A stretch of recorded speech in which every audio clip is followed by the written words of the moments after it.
Today, I'm going to show you how to turn your smartphone into a digital microscope.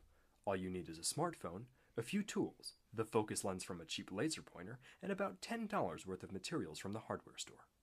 Not only will this homemade microscopy stand allow you to take high-quality macro photos, but with the ability to magnify objects up to 175 times, you can see and photograph cells. At these levels of magnification, plant cells are easy to see. This rig can even be used for rudimentary laboratory experiments. We were able to observe plasmolysis in red onion epithelial cells. As you can see in these time-lapse photos taken with an iPhone, the cytoplasm pulls away from the cell wall when exposed to a saline solution. You're not restricted to a laboratory setting with this microscope. It was designed to be easy to operate, lightweight, and portable. All you need to do is align your smartphone's camera with the focus lens on the top of the stage. Place the object you'd like to view on the adjustable specimen stage.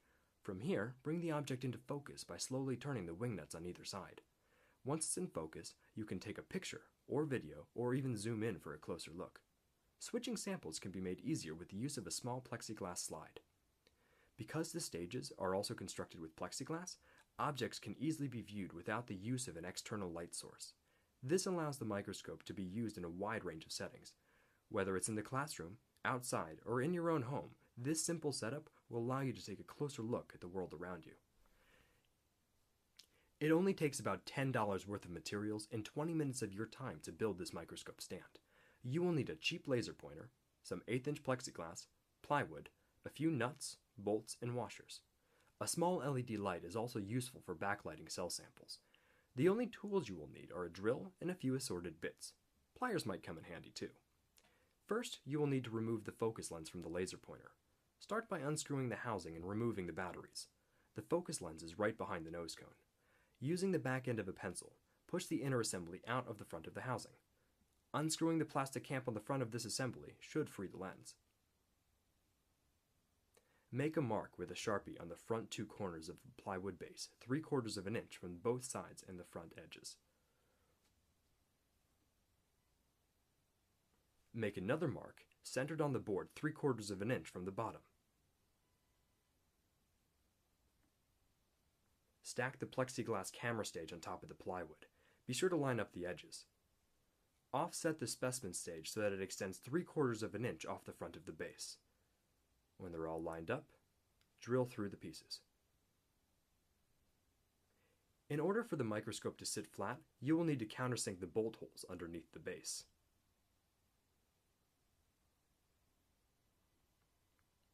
After inserting the bolts, flip the base over and add washers and nuts to secure the bolts to the base. Next, drill a hole the same diameter as the lens, in line with the front two bolts.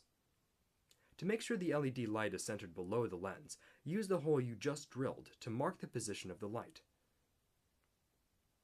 Be sure not to drill all the way through the base.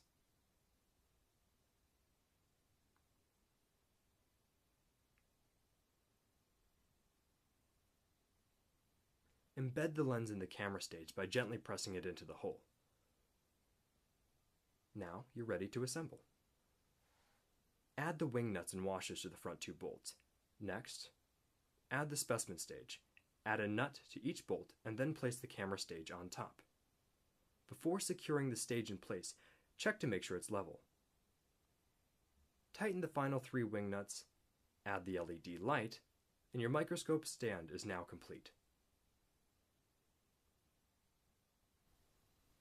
I am a major proponent of making home science more accessible.